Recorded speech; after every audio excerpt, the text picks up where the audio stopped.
It is October 19th. It's a Saturday, just before 5. I'm going to be eating dinner soon, and I'm excited. We got some Uber Eats coming in. But I'll do a quick update. So I am going to be on vacation next week, which is super cool. I haven't taken a good one of these in a while, so we're going to Hawaii, which is going to be great. I'm excited. So it's yeah, it was kind of, it wasn't necessarily like a long week or anything like that, but it was kind of like, I know Hawaii's coming up, so I'm like pretty pumped to be able to kind of take off. I guess there was a lot going on with work too, so let me touch on the work stuff, and then we'll get into some other things. But work has been the Connect conversations at Microsoft, so I've been doing those with the team. I feel really good. I've been touching base with people at the end of the conversations and asking, like, did you find this helpful? And getting really solid responses. Like, people do see the value, which makes me feel good, right? I don't want people to feel like I'm wasting their time. And if I need to change what I'm doing, then I want to know that. So that was really time consuming. So I guess in hindsight, it was a little bit of a long week, but like I had to kind of work until like most nights until like 11 o'clock at night so I could finish writing these things up. But I don't say that as a complaint. I've mentioned this in my code commute vlog videos. I'm not complaining about doing that.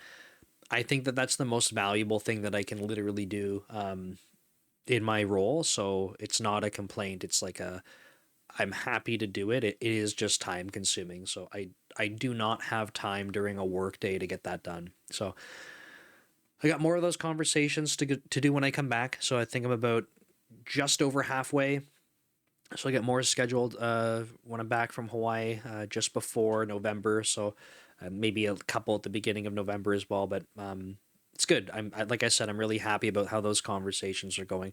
And for a lot of my team, this is the first time I'm having those types of conversations. So it's nice. I'm enjoying it, and the feedback's been good. So otherwise, kicked off one of the really big projects I'm going to be leading. It's significantly more weight on like project management, not necessarily like architectural design or things like that. I have to rely on a ton of other people to do the execution part. So it's a lot of coordinating and a lot of project management. So first sort of kickoff meeting I felt like was kind of rough. But in hindsight, I guess I should have expected that. Um, it's just because it's so big, and I think once we have a couple more like sync meetings, like weekly status updates, I have a good feeling it'll start to get in the groove, right? But right now we're not in the groove because we're like, it's still big, nebulous, and we're like, we got to figure out what the heck's going on to make this effective. So I felt that, which was, it's awkward for me, but I got a lot of awesome people working on it. So I'm excited. I'm nervous, but like I said, I think it'll be good after a couple weeks of like syncing on it. So this is when I say a big project, I mean like it's gonna be months and months of doing this. So it'll be good. Anyway, that's work. Work's going good. We're excited about that stuff, but I am taking a vacation. Other than that, let's talk dev leader. I'm gonna finish on the brand go stuff at the end. So dev leader stuff. Uh, Craig did a bunch of course content with Ryan last weekend, and yeah, I think I have two sections left to get through, which shouldn't be too bad. But one of the challenges is vacation, so I'm going to try to do either a little bit tonight or carve out some time tomorrow. Maybe get a whole other section done, so that when I'm back, I only have like one smaller section to do. So should be good. Um, I've been finding for this course, like I've been going way over budget with my time, which I don't think is a bad thing. I feel like I'm not messing that up. I feel like I'm adding value. So if it goes longer, then it goes longer. That was a hiccup. If it goes longer, it goes longer. I don't edit these things, so you get to hear me hiccup and stumble. So that's cool. Um, so that's the core stuff. No concerns there. I'm excited about this one. It's going to be good. And beyond that, YouTube has been kind of interesting. Like I have a couple of videos that are just getting like no views at all. Like I almost have 8,000 subscribers, and I published a video yesterday, and then like 24 hours I think it got 60 views. Like that's obscenely small. Like I don't understand. Like for context, and if you're not a creator, like maybe this will help. But I started my other YouTube channel called Code Commute, and it's just me vlogging in on my commute.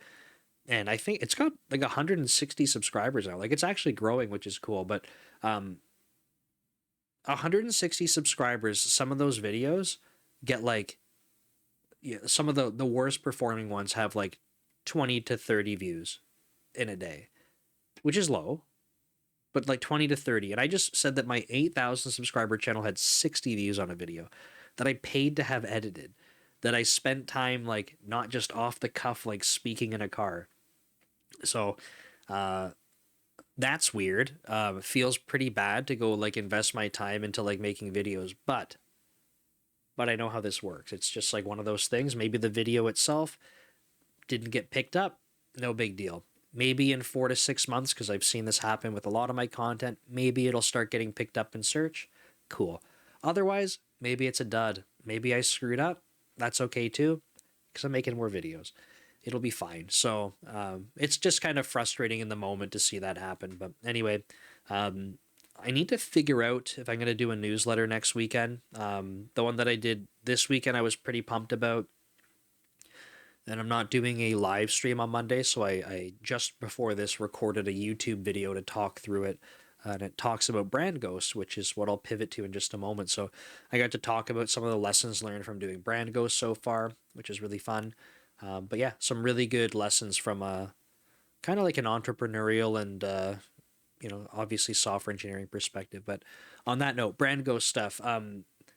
We've been trying to crank out a bunch of stuff. We've been talking as like a team that we really got to go back and like close out on some of the stuff that's like pending like approvals for some platforms. So we started doing that.